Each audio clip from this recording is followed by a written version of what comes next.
So when I got into the real estate industry, just like every one of you people out there watching, you're going to understand if you're not in the business already, or if you're thinking of getting into business, when you get in, the splits aren't exactly ideal, to say the least.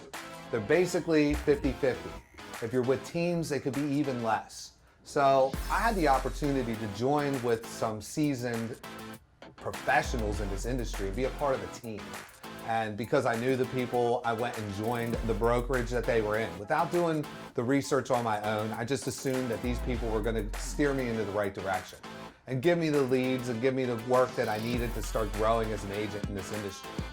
So I start working for this brokerage, not knowing what any of the other companies out there do. So if you're thinking about doing it, you might want to go and try to, spread it around a little bit. Go and date different brokers to find if they're the right ones for you. Because had I done that, my story might be a little different than the one I'm about to share with you now. So I'm working with a company, and we don't need to say the name of the company. We don't need to say the names of the individuals who I was working with. But if they're watching this, they're gonna know exactly who they are. And I can guarantee you, because what I'm about to tell you is 100% true. So I start working for this company, and I was getting fed the leads that I needed to grow and become a solid agent. I was going with buyers, I was going with sellers, I got to meet some investors, and I was working the deal. But the thing that sucked the most was that I was closing more and more deals, and the more deals I closed, my split remained the same. I was only bringing home 40% of the money that I was making. And this is all of my time put in. I was doing all the contracts, I was doing everything. And when the deal was closed, the colleagues I was working with would have their hand out, and I would have to pass half of the money I made away. As I closed more deals and became more successful at doing real estate, I asked for an increase in commissions. I asked for 10% more. I didn't think I was asking for the world or anything. And instead of being like getting a rational response, I was belittled. I was called like, this is as good as it gets. For somebody who just got into the business and to be closing as many deals as you're closing, you should be tickled. You should be thrilled, because there's so many other agents out there that would kill to be in your position. And I can guarantee you right now, when I made these changes, those people still haven't found that other agent. So obviously that was just a scare tactic. But let's get back on track.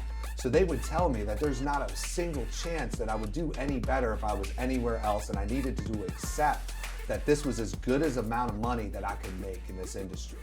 So after getting into it a little more, I was like, okay, well, obviously the people that I'm working with, it's not going well. And I'm not happy. And you need to understand, in this business and in life in general, you need to be happy. If they're throwing negativity at you, just bounce it back. Reflect that shit. Put a force field around you. Don't deal with the negativity. I went to the broker, who I thought would be somebody of reason, somebody who I could go to, somebody who I could trust, because he had his hand in my cookie jar as well. So when I go and I sit down and I drive over there and have a one-on-one with him and explain to him what was happening and what I thought I needed to do to get more money, he basically told me that when I came over here, I was aware of the fact that I was working under them, and those were his people. Now, granted, I worked for him as well, but he trusted them more than he trusted me, because I guess they were bringing in all the business.